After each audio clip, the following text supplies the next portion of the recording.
नमस्कार. आपण आज काडी परिपक्वतेतील अवस्थेत असलेल्या द्राक्ष बागेत उभे आहोत आणि या परिस्थितीत आपण बघतो, वर बघितलं तर ढगाळी वातावरण आहे. पाऊस कोणत्याही क्षणी येऊ शकतो आणि आता आपल्याकडे काडीची परिपक्वता सुरू आहे. नवीन फुटी फार जोमात इथे निघालेल्या दिसून येतात. तर या फुटी जर आपण समजा काढल्या नाही तर यावरती आधीच आपल्याला करपाचा प्रादुर्भाव बऱ्यापैकी दिसतोय. तर हा करपा जो आहे, हा करपा आणखी पाऊस एकदा आला की एक दुसऱ्याच दिवशी तो पाऊस वाढेल. करपाचा प्रादुर्भाव जास्त वाढेल आणि एकदा काडीमध्ये करपा गेला पानातून तर तो काडीमध्ये गेल्यानंतर नंतर फळ छाटणीच्या वेळेस तो आपल्याला घडावर दिसेल तो आणि मग आपल्या घडाचं नुकसान होईल.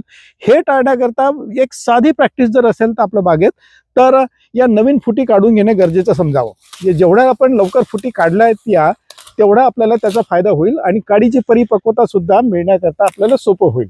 तर एक तर हे काम करायचं आहे आपल्याला, फुटी काढून घेणे. या फुटी काढल्यानंतर आपल्याला त्या फुटी बाहेर काढून टाकता येईल. आणि दुसरी गोष्ट, यावरती एक आता सध्या काडी परिपक्वतेचा कालावधी असल्यामुळे बोर्डो मिश्रणाची फवारणी 1% जर आपण सुरू केली तर 10 दिवसाच्या अंतराने आपण एक फवारणी जरी आपण घेतली तर मला वाटतंय रोग नियंत्रण, विशेष म्हणजे डाउनी मिल्ड्यू आणि करपा या दोन्ही रोगांचं नियंत्रण चांगल्या तऱ्हेने करू शकू आपण. दुसरं एक आहे की याच परिस्थितीतील बागेमध्ये आपण बायोलॉजिकलचा जर वापर केला, त्यामध्ये ट्रायकोडर्मा आहे, बॅसिलस सुडोमोनास आहे, ह्याची जर आपण फवारणी केली, वेळोवेळी जर फवारणी करत राहिलो तर मला वाटते आपल्याला रोग प्रतिकार शक्ती त्या वेलीची वाढवणं सोपं होईल.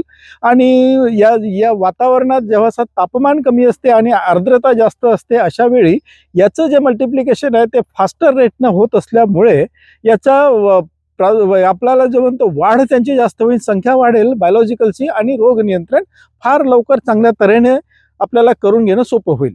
तर या गोष्टी आपण या कालावधीत जर आपण केल्या तर मला वाटतं रोग नियंत्रण यावेळेस करून घेणं आपल्याला फायद्याचं राहील. धन्यवाद.